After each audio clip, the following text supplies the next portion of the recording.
Memberkati untuk diberkati. Biasanya kan diberkati untuk memberkati, ya toh?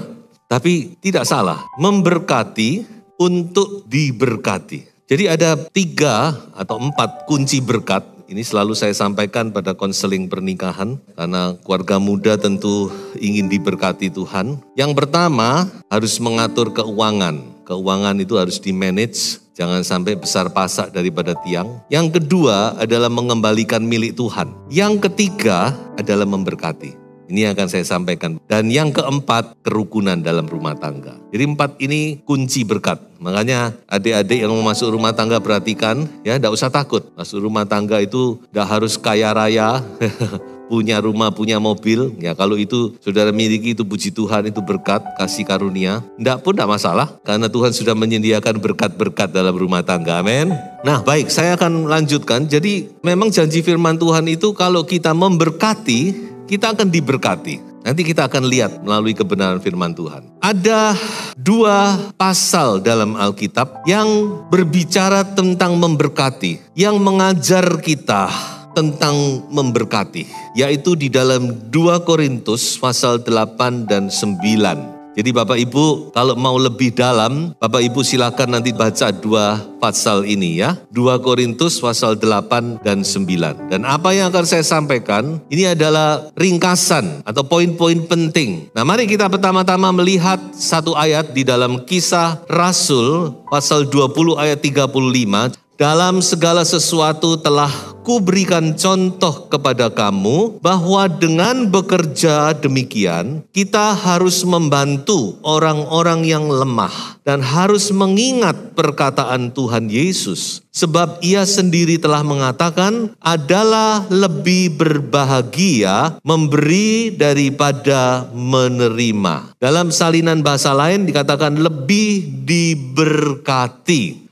memberi daripada menerima. Ini firman Tuhan. Karena itu saya tidak mau gak diberkati Tuhan. Saya juga tidak mau, sudah. Hamba Tuhan itu banyak menerima. Tapi saya juga usahakan banyak memberi. Amin. Karena saya juga ingin mendapat bagian dalam berkat ini. Ya seberapa yang Tuhan tunjukkan tentunya. Jadi saudara-saudara, ini perkataan Tuhan Yesus sendiri. It is more blessed to give than to receive. Lebih diberkati kita memberi daripada kita menerima. Tentu berkat di sini bukan hanya diukur dari sisi materi, tapi materi juga termasuk di dalamnya. Tapi ada banyak berkat yang lebih berharga, bernilai daripada materi. Ketika saudara melihat orang bisa bangkit dari pekerjaan, orang diberkati kebutuhannya, bukankah hati kita akan menerima kelegaan dan sukacita? Dan bukankah itu lebih daripada sekedar materi? Jadi berkat di sini jangan hanya diartikan sempit, hanya dari arti materi. Tapi saya khususkan saja berkat secara materi,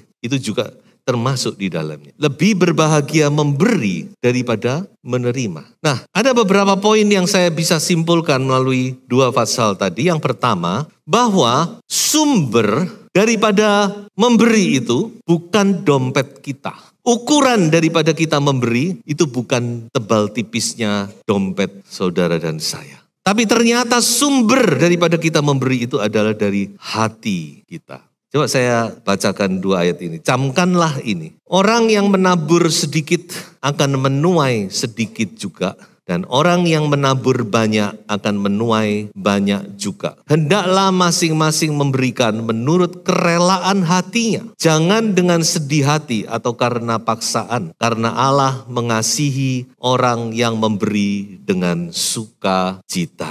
Jadi saudara-saudara kita harus tahu bahwa memberi itu bukan masalah dompet. Ya, jadi tidak tunggu dompet tebal tipis, kalau orang mau memberi ya memberi. Jadi memberi itu terutama sumbernya dari hati kita. Dari hati yang mengasihi Tuhan dan mengasihi sesama. Sebab itu saya yakin ketika orang itu mengasihi Tuhan tanpa disuruh pun orang itu akan memberi. Dan saya boleh saksikan banyak itu. Dari mana ini? Saya percaya karena saudara punya kasih kepada pekerjaan Tuhan, punya kasih kepada hamba Tuhan, terutama saudara punya kasih kepada Tuhan. Jadi sumber daripada orang memberi itu adalah dari hatinya, dari kasih. Itu yang pertama. Yang kedua, ternyata bukan hanya orang kaya yang bisa memberi. Seringkali kita berpikir demikian bukan? Wah, saya masih belum bisa memberi. Kalau bapak itu, ibu itu, ya dia memang berlebih-lebihan. Ternyata tidak. Karena kaitannya dengan yang nomor satu itu tadi. Memberi bukan sumbernya dari dompet, saudara-saudara. Tapi memberi itu sumbernya dari sini, dari hati kita. Ketika hati kita penuh dengan kasih, penuh dengan ucapan syukur kepada Tuhan. Kita menyadari bahwa keberadaan kita ini oleh karena kasih karunia Tuhan. Ya, kalau bukan kasih karunia Tuhan, kita tidak bisa ada. Berapa waktu yang lalu saya mendengar kesaksian dari seorang yang cukup dalam sisi ekonomi mungkin cukup terpandang ya. Dan dia berkata, saksi satu saat dia bangun tidur, ketika dia ke kamar mandi, tiba-tiba dia kolaps.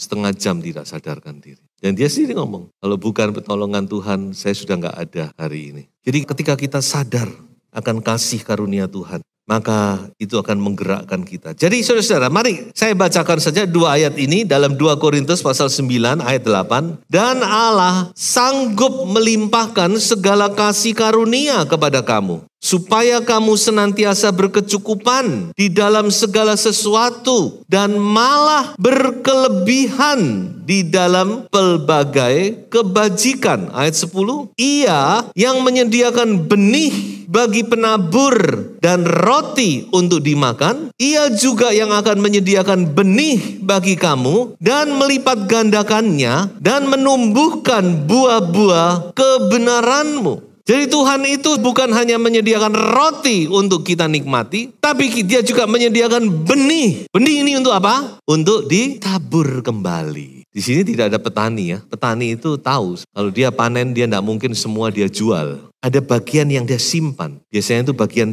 yang terbaik. Untuk apa? Untuk dijadikan benih. Supaya dia bisa menuai lagi di musim yang akan datang. Nah ini yang dimaksud firman Tuhan. Dan Tuhan itu menyediakan benih. Dan saya selalu pakai ayat ini. Dan saya imani ayat ini dalam pelayanan. Sudah dalam pelayanan itu kadang-kadang kita nggak tahu mau bicara apa, saudara. Tidak jarang sampai hari Jumat saya masih tidak tahu mau bicara apa. Tapi saya selalu imani dan Tuhan selalu genapi. Saya yakin Tuhan akan menyediakan benih firman Tuhan untuk ditabur bagi sidang jemaatnya. Karena ini jemaat bukan jemaat milik saya, saudara-saudara. Ini jemaatnya milik Tuhan. Ya, saudara umat ketebusan yang sudah dibeli dengan harga yang mahal oleh Tuhan. Saya cuma dipercayakan untuk membina saudara, mendewasakan saudara. Nah kembali kepada hal ini. Jadi saya percaya selalu ada benih yang Tuhan berikan kepada siapapun juga untuk ditabur. Tuhan memberi benih. Nah itulah. Sebab itu saya yakin bahwa yang bisa menabur itu bukan hanya orang yang kaya, orang yang berkelebihan. Siapapun juga anak Tuhan bisa menabur. Tentu dari sisi amount, dari sisi besaran tentu tidak sama. Tapi bukan itu yang Tuhan lihat. Tuhan tidak melihat itu, saudara-saudara. Ayo saya buktikan. Saudara masih ingat bukan cerita ini? Di akhir pelayanannya, Tuhan sengaja mau mengajar murid-muridnya. Dia ajak murid-muridnya duduk menghadapi kotak derma di bait Allah. Sementara murid-murid memperhatikan, Tuhan bilang, coba perhatikan itu, orang-orang yang memberi. Wah, ada yang memberikan tanpa suara. Ya, biasanya itu cek. Ya, ada yang suaranya berat, ketebuk. Tapi ada yang suaranya gini, saudara. Kelinting, kelinting. Di sini nggak ada. Tapi zaman Tuhan Yesus masih ada. Dan Tuhan Yesus ngomong, coba lu lihat ibu janda ini. Kamu lihat persembahannya bukan? Aku beritahu kepadamu bahwa ibu ini mempersembahkan lebih besar daripada orang-orang yang lain. Mereka bingung. Nah persembahannya cuma kelinting-kelinting, Tuhan kok bisa lebih besar? Ya, karena dia bukan memberi sebagian kecil, tapi dia memberi seluruh nafkahnya, seluruh pendapatannya. Mungkin dia upah harian atau apa, saya tidak mengerti. Yang bisa dia berikan, itu yang dia berikan kepada Tuhan. Saya pernah saksikan bukan, waktu Bapak Pendeta Cho Yonggi ya, almarhum. Waktu dia mulai pembangunan, ada seorang ibu janda datang kepadanya memberi mangkok dan sumpit. Memang waktu itu Korea lagi miskin karena habis perang saudara. Susah penghidupan waktu itu. Dan ibu ini berkata, Bapak Pendeta, saya ingin berkorban untuk gereja, untuk pembangunan gereja, tapi saya tidak punya apa-apa. Yang saya punyai, yang paling berharga, yaitu mangkok ini. dan sumpit ini saya berikan kepada Bapa. Wah, mangkok dan sumpit bisa apa?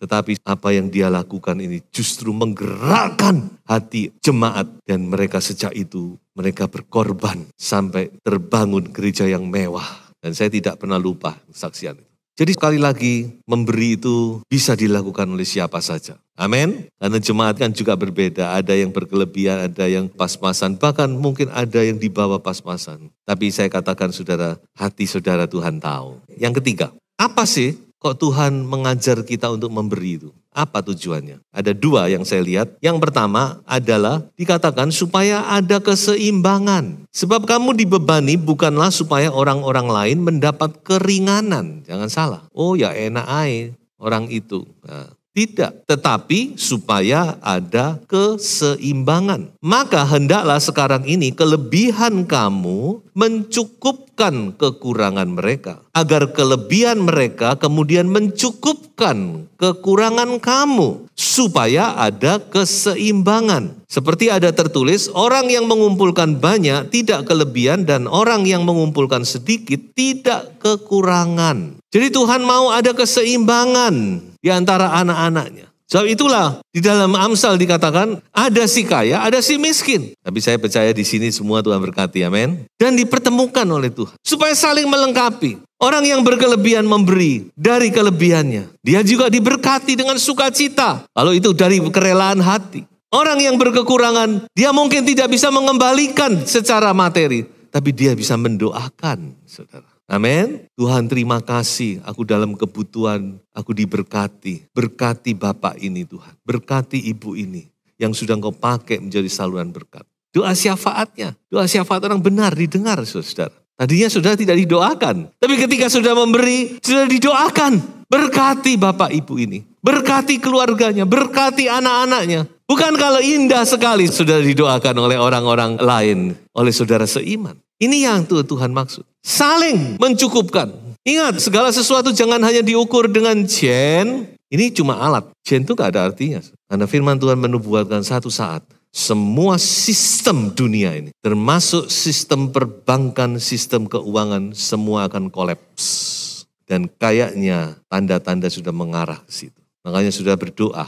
Jadi saudara, mari kita memiliki hati yang demikian, yang mengerti kebenaran firman Tuhan. Dan yang kedua, apa tujuannya adalah supaya kita dapat belajar murah hati. Sebagai orang percaya, ini adalah salah satu karakter Kristus. Karena Kristus, Allah kita, Tuhan kita, Bapa dari Tuhan kita. Satu ya, Bapa, Anak, Roh Kudus itu satu. Tapi Paulus seringkali berkata Bapa dari Tuhan kita Yesus Kristus. Jadi ada Allah Bapa, ada Allah Anak di sorga, dan Allah Roh Kudus di dalam kita.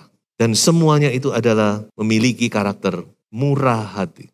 Anak Tuhan harus belajar untuk menjadi orang yang murah hati. Jadi kita orang percaya memang harus belajar. Memang ini harus belajar. Saya tahu semua ini lewat belajar. Tidak bisa sekaligus, tidak bisa. Sudah mulai belajar bermurah hati hal yang kecil. Nanti Tuhan tambahkan. Jadi firman Tuhan atau Allah kita yang dikatakan dalam firman adalah Allah yang murah hati. Coba kita lihat dua ayat dari kitab Taurat ini, kitab Imamat. Saya bacakan saja. Pada waktu kamu menuai hasil tanahmu, janganlah kau sabit ladangmu habis-habis sampai ke tepinya. Jangan dihabisin itu, walaupun itu hakmu. Dan janganlah kau pungut apa yang ketinggalan dari penuaianmu. Aduh emani rek, jadi kumpulno seake nih. Juga sisa-sisa buah anggurmu janganlah kau petik untuk kedua kalinya. Dan buah yang berjatuhan di kebun anggurmu janganlah kau pungut. Tetapi semuanya itu harus kau tinggalkan bagi orang miskin dan bagi orang asing. Akulah Tuhan Allah. Akulah Tuhan Allah. Jadi ini salah satu ayat yang memberkati Rut. Anda tahu cerita Rut bukan? Rut dan Naomi pulang tanpa membawa apa-apa. Benar-benar dua janda miskin. Dan Rut diberkati karena ayat ini. Karena ada seorang Boas yang melakukan ayat ini. Mungkin dia sudah pesan dengan pegawai-pegawainya. Sudah kalau menyabit, menuai, sudah cincailah. Kalau sudah. Tuai yang besar-besar, yang kecil-kecil. Nah itu yang dipakai. Yang digunakan untuk Rut untuk memungut Dan itu juga akhirnya memberkati Boas, bukan? Gara-gara itu Boas dapat istri. Nah, jadi inilah firman Tuhan dan inilah hati Tuhan yang harus kita mengerti. Saya berharap mari kita sama-sama miliki kemurahan hati. Sebab Bapak kita itu murah hati. Amin. Dan yang terakhir ingat ini. Mengapa saya katakan memberkati untuk diberkati? Saudara harus tahu bahwa Tuhan kita itu tidak pernah berhutang. Tuhan tidak pernah berhutang. Ada satu ayat dikatakan, siapa menaruh belas kasihan kepada orang yang lemah, memiutangi Tuhan yang akan membalas perbuatannya itu. Siapa kita ini saudara-saudara? Kok kita memiutangi Tuhan itu siapa kita ini? Bang semua itu dari Tuhan. Tapi ayat ini berkata demikian. Ketika kita berbelas kasihan, kita memberkati, maka Tuhan melihat. Dan hal itu memiutangi Tuhan. Dan Tuhan akan membalas. Ya, itu kataan Tuhan Yesus sendiri bukan? Secangkir air sejuk saja diperhitungkan oleh Tuhan. Bayangkan, secangkir air sejuk. Mungkin ketika saudara beri, saudara tidak sadar. Tapi Tuhan memperhitungkan. Dan Tuhan akan balas bercangkir-cangkir. Tidak, Tuhan akan membalas dengan cara lain. Ketika saudara butuh pertolongan, ketika saudara haus, Tuhan akan berikan air yang berlimpah. Amin. Sebab itu percayalah firman Tuhan itu ya dan amin. Di dalam Yohanes 10 ayat 35. Di situ dikatakan bahwa kitab suci tidak dapat dibatalkan. Janji Tuhan itu ya dan amin. Amin saudara. Itu adalah undang-undangnya Allah yang tidak dapat dibatalkan. Haleluya. Sebab itu mari salah satu channel supaya kita diberkati yaitu ketika kita memberkati. Sebab itu berkatilah maka Anda pasti akan diberkati. Tuhan Yesus memberkati. Haleluya.